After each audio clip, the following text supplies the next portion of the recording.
city. Yeah. Track killer. The legend. Yeah, a lot of history behind this. Ramrilla. Yeah, I'm trying to reach out and connect with the youth. These rappers out here, they ain't telling the truth. God ain't blessing the trap, it's just a trap. So the blessing in that is zero. I'm the proof, so I'm blessing the booth.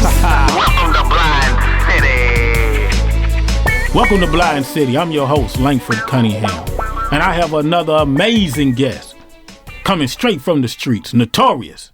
He did a song called I'm the King of North County. And the haters came out. The bats came flying out of hell. They plotted on his life. I have Stebo. Welcome to Blind City. What's going on, Mr. C, man? Yeah. Tell people why you call me Mr. C. I call you Mr. C because that's how I met you. I met you in the Juvenile Detention Center.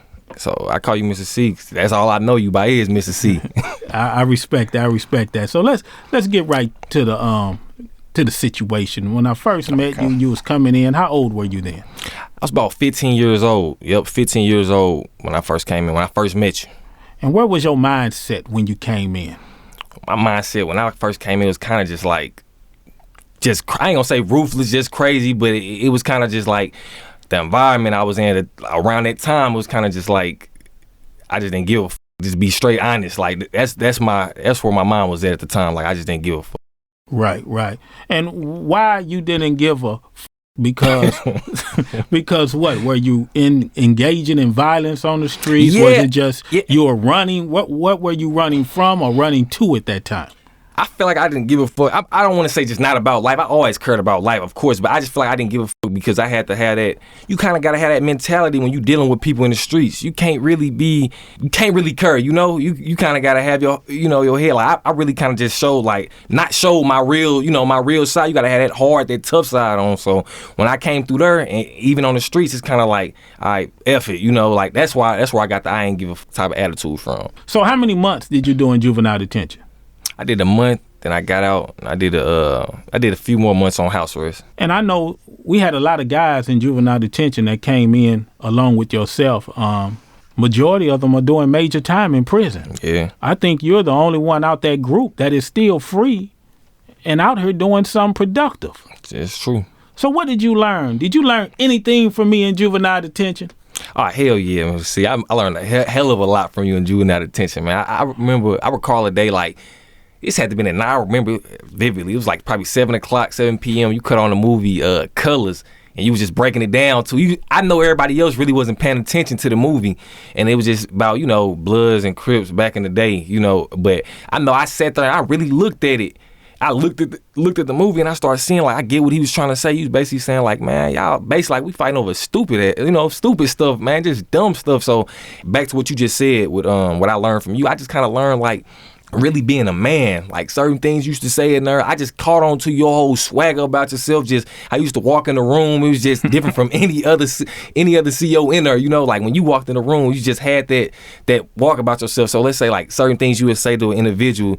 Let's say we in there and a dude he pooed or something. You're like, hey man, tighten up. You don't do that in there, man. We around grown man. You pull them to the side and it's just like little stuff I didn't know. I didn't catch on to. I just be like, okay, because I ain't have my daddy not in my life at all, so right. I looked at that towards you. I'm like, okay, so that's what I get what you mean by that. I wouldn't know if nobody would tell me nothing like that, But you told me you wasn't worried about me kind of coming back to prison. You was like, man, I'm worried about you like on the streets, like somebody really getting at you. Like, man, you may have to cut your dreads off, man. You may have to do a little rearrangement because you seen how it was, how the vibe was inside there, how crazy it was, so. Oh, yeah, I was worried about you, man. I was worried about you because when you came in, when I did my research, you had hits out on you. Yeah. From different neighborhoods because you was rapping at the time. You're still rapping. You're a damn good rapper. Thanks. And I remember I used to tell you, all you need to do is tweak some of the messages in your rap. Yep. Yeah, that's true. But at the same time, I thought a lot of it when you was rapping at that time was creating a lot of your beef. Yeah. Number one, it was. You had the ladies on you. Yep. Number two, you was really attacking back when dudes were dissing you in their songs. Yeah, true. But they couldn't out-rap you. Right. So if they can't out-rap you and you got the ladies on you, we got no next they want to kill you. Yeah. And then they tried to jump you in the cafeteria. Yep.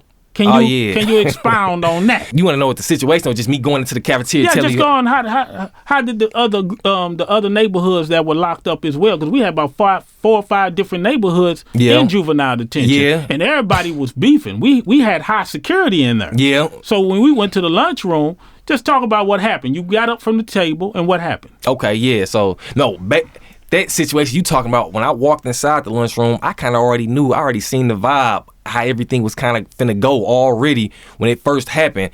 So I'm walking in the lunchroom, and I had to walk past him. Like, the refrigerator's right there, you know. It's like, you have to walk past it, and, you know, I had to walk past him. So basically, he just hopped out.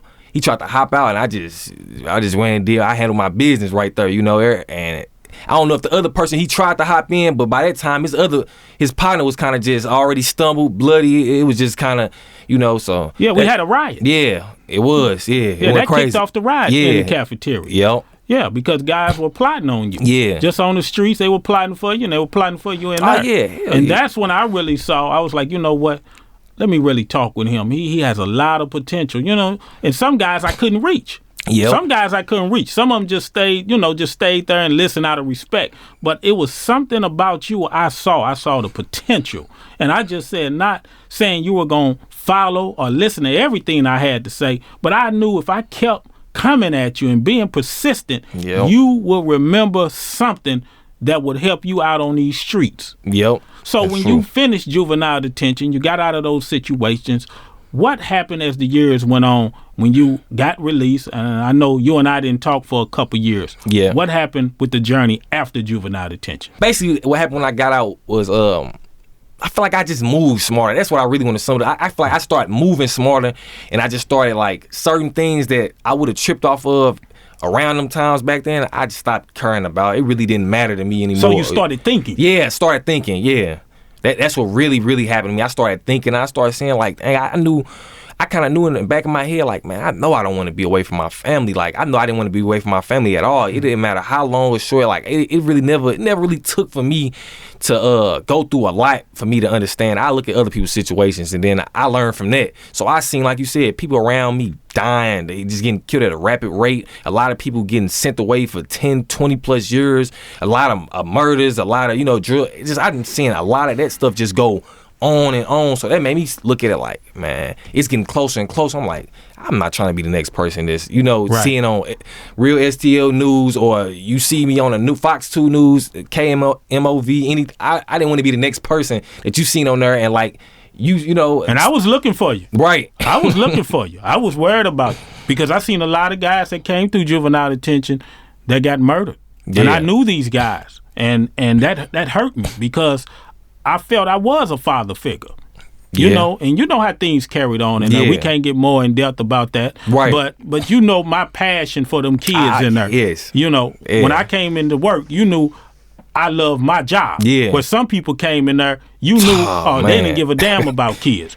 And they bringing people working with kids and don't give a damn about them. Some people, it's just, as soon as they walk in there, lockdown, everybody just go in your room, everybody just, you know, like, so you related to us a lot. Well, I can't say for everybody, but I know for me, especially, I related to you a lot, you know, so everybody coming through those walls, they probably don't understand, you know, they didn't get it, so they probably just thinking like, oh, they just on a lot of BS. Well, and that unit you were on, that was the more, hostile unit. Oh yeah, real hostile. And I had everybody in there watching movies and eating popcorn. Yep. And they couldn't figure it out. Yep. They was like, why Mr. C not having no fights on his unit?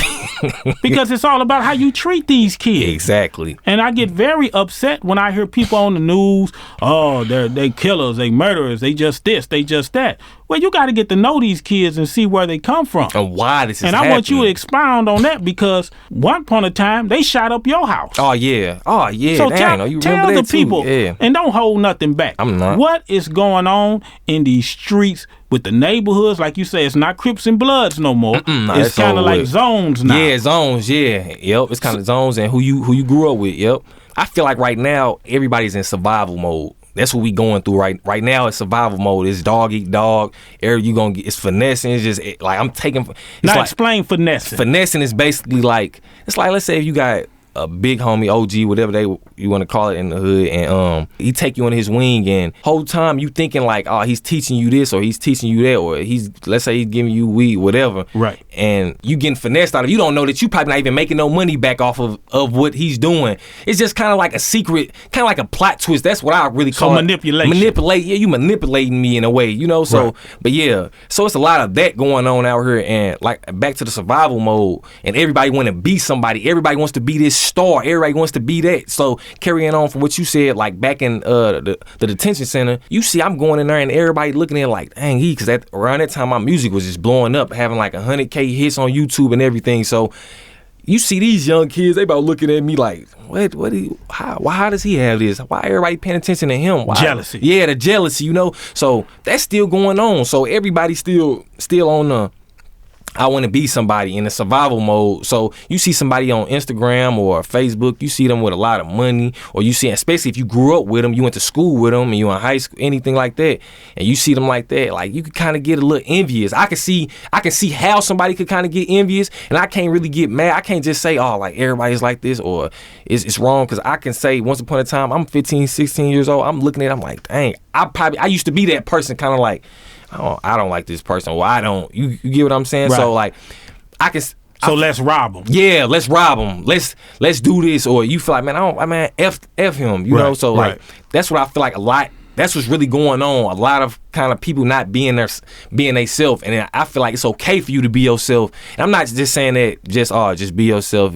I'm saying what I mean by that is like, if you feel like, man, you ain't got a problem with this man, you ain't got a problem with him, let him go on and be. If he's not threatening your life or harming anybody around you, go ahead and let him be. You know. So I feel like it's a lot of stuff. I mean, a lot of people out here who kind of just like going after people for their name. Like right now, what we call clout. Yeah, the clout and clout chasing. So you may see a lot of people out here kind of just, let's say you blow up anything, they see Mr. C, they may want to try you just because you is Mr. C, and they feel like, I want to see what he's talking about, or I want to get this many YouTube hits, I want to get this many I want people to know who I am. Right. You know, so they'll rob you for the name. Yeah. Just to say I took his Just chain. to say I did this to him, to this person. Right. You know, and especially it's hard out here, you being a rapper, so you kind of really like, there's no kind of, you really can't play out here being a rapper and think that you're going to be able to walk around and nobody's going to try you nowadays. That's anywhere, not just her. So that's why everybody got guns. Yeah, and out in the streets, everybody had a gun around that time. So it's like, you can fight somebody, or you know how they say all the youngsters, they don't fight no more, they just shooting. Yeah, I can go toe to toe and fight with you, but I already know what's gonna happen right after I fight you. What's gonna happen right after you fight? It's gonna be some gunplay. If you beat them up, what's gonna happen? It's gonna be gunplay. It's not finna be we not finna just fight and then you think it's just finna be over with right there. It's a different story, you know. So people are hold grudges and stuff too. So it's like, that's why I feel like, yeah, before I let somebody take me away from my family, my mama, my brothers and sisters, I just keep this on me. You know what I'm saying? Hey, before I get put down, somebody else gonna have to go down. So that's where my mentality came about. Like, you know what? Yeah, I'm gonna keep this on me. I'm not gonna be out here playing it. But Stebo, let's get serious. All right, let's get serious. Now, a lot of those videos you made back in the day, yeah, you know, I recorded them. Yeah. And you have great skills on the mic. Yeah. And I'm sure you have grown since those days. Mm-hmm. But are you worried about, when you look at some of those videos of your past, that some of these thugs, these goons in the streets, they're not forgiving? Without a doubt. I can't just say, oh, well, it's over with, it's done. Because I feel like I'm done, so you should leave me alone.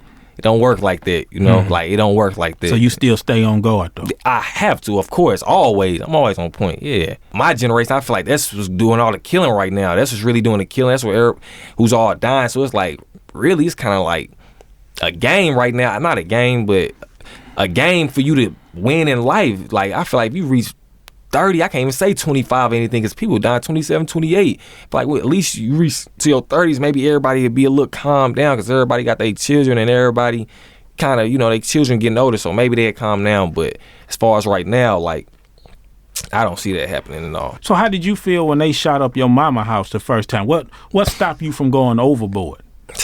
Because I know you came close. Yeah. And you was at a different mindset at that point in time. But I know I was talking to you about that. But I know you came close. Yeah. I feel like what stopped me kind of from going real overboard with it is because I kind of understood consequences of my actions.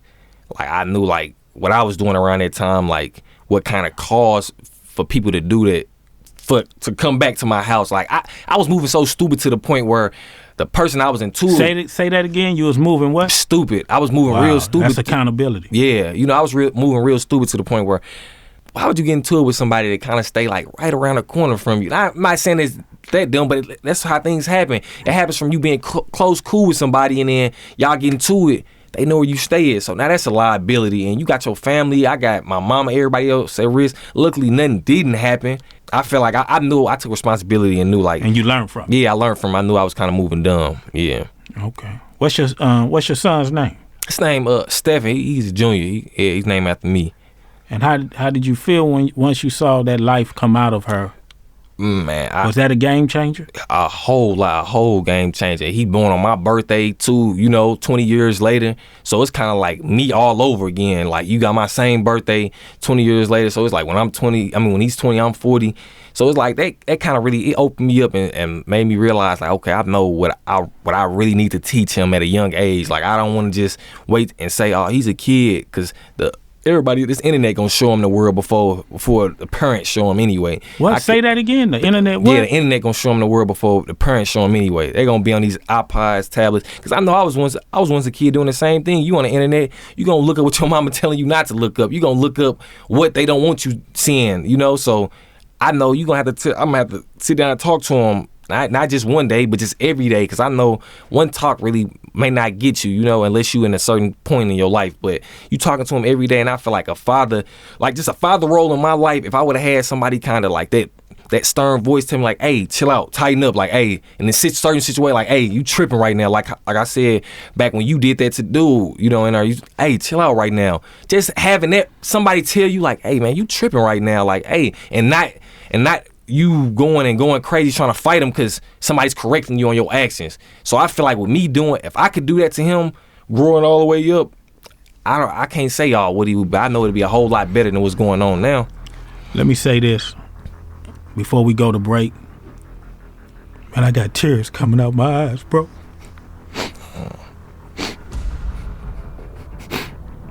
I love you, man. I love you too, man. Because you really have grown, man. And a lot of people think y'all not gonna make it. But you made it, man. And I'm glad to have a part of your life to do that. We'll be right back, Blind City. The views expressed on Blind City are to inspire and motivate people who are struggling through the dark times and searching for the true light. Welcome back to Blind City. I'm your host, Langford Cunningham. I had a breakdown because my passion for these kids out there is strong. And I've given over 15 years working with at-risk youth in these streets. And when these kids die, you see them in a casket, and they had so much potential. It hurts. Yeah. It hurts. Some of these kids are dying out here before they even drive their first car. They never had their first apartment. They never really had a taste for life. And it's a difference when you work in a facility where these kids come through and you be a mentor or a friend or even a father figure. And like I say, a lot of these kids have died and a lot of them are doing major time in prison. And I still have love for every one of them. And if you're seeing this on YouTube or listening to this show, just understand, Mr. C, think about all of you every day. Because when I came into work, I gave 100% every day. Every day I came in there thinking I can save everybody. And I know some people I work with didn't do that. They ran a dictatorship like North Korea with them kids. And that's what goes on in a lot of these facilities, but they don't want to listen to the kids because they feel, they crooks, they're killers. They steal cars. They don't have no say-so. But they do have a say-so. They're human beings. We be right back. Welcome to Blind City.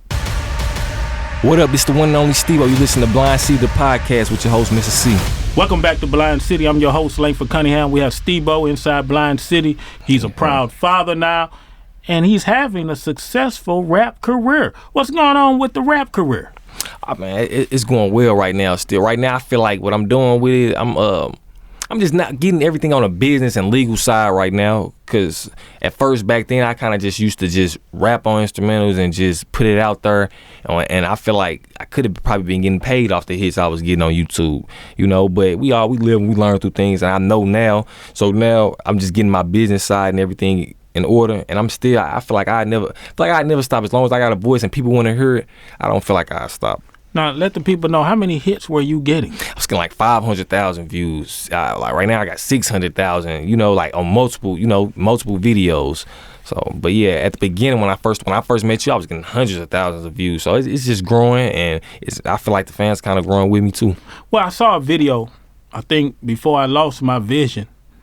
And I'm so blessed that I was able to see it before I lost my vision. You did a song about snakes, I think. Yep, snake story. Yep. And I was so proud of that video because I've seen the growth in you as a person, and now I'm seeing it through your music. And you was kind of telling a story. Yep. about people being set up. Yep. Exactly what I was. Yeah. So with that story, snake story, I based it a little bit off my life, but then I just started going on and started making a little bit more for, you know, entertainment for people. But basically with the snake story, it's it goes back to what I said with like the finessing. You know, he's getting finessed and he's no role models, and so he just gets to the point where everybody he had his back against the wall, and that's what happens. He started robbing, started just doing whatever he can do to feed his family, you know. So that's basically what I was doing. And then I kind of put in there how people, you know, say they came from nothing, but laugh at people who really don't got nothing. Because that's another thing that's going on out here also. A lot of people kind of, you know, you don't got a lot of clothes, you don't have this, and that's why a lot of people going out here robbing, because people making fun of them because we don't got a lot. You know, like I said, my mom she's got 4 kids, so I know certain things I couldn't ask for. So people teasing the have-nots. Yeah, you teasing, you know, but you would claim that you came from nothing. You would claim they claiming to be the same person, but you teasing the people like that. I feel like I understand. Like now that I know, like okay, I can tell. That's like me taking care of myself. Now I never look down on somebody else who can't do nothing, can't do for themselves, or who can't, you know. So yeah.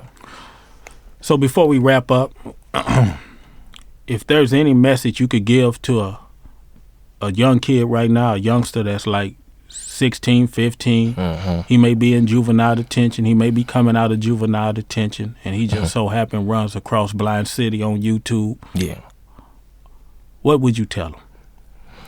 I say this right now. I tell him, sit back and think about every action you make. It's because it's a reaction that's going to come exactly right behind it. You know, if you feel like it's necessary for you to do these things, or you feel like this is worth you risking your life, laying it all down, not being away from your family, you know, having no friends, people not finna be sending you money like that. You know, you gotta think you doing these long bids.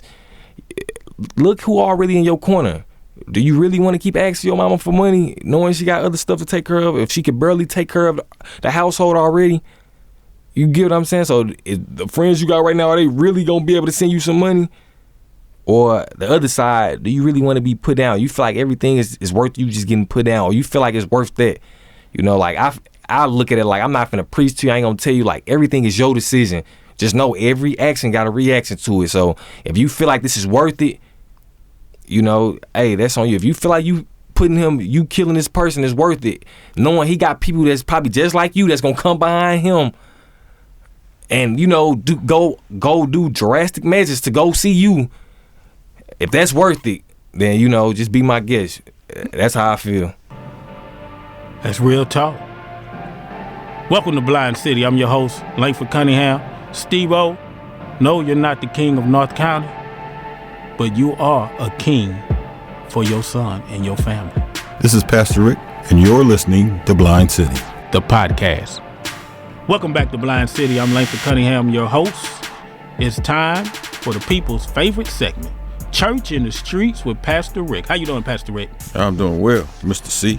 We had, that's what the kids call me in juvie. Great show today. A young kid that turned his obstacles into opportunities. Went from being a gangster now into becoming a great father. Turning his life around through the drama, the pain, that adversity. What you think, Pastor Rick, what you heard today from Stebo? What a great testimony. What a story. He gave us some points that I think we really should take and give to some other people. What I heard him say in the last piece was that he didn't have a father while he was growing up, but now, even with no example of a father, he understands what it's going to take to raise his own son, because he has that aspiration to be what he never saw.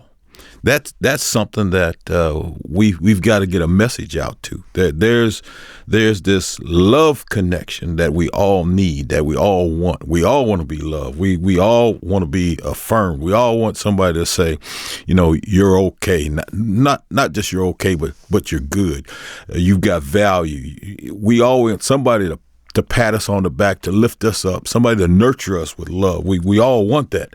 But even if we don't get it, we can get it to those who are ours. In other words, our children. So I missed it when I was growing up, but I know what I missed. And if I know what I missed, I can certainly give that to this new one that I've brought into the world, because this is me. I've got the opportunity to do something for them that wasn't necessarily done for me. I can be the father that I never had.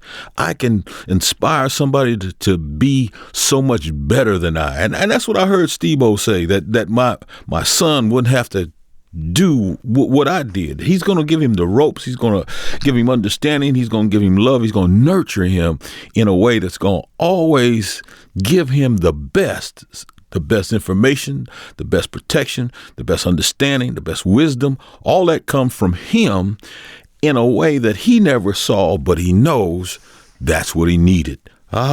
Man, I tell you, what a story.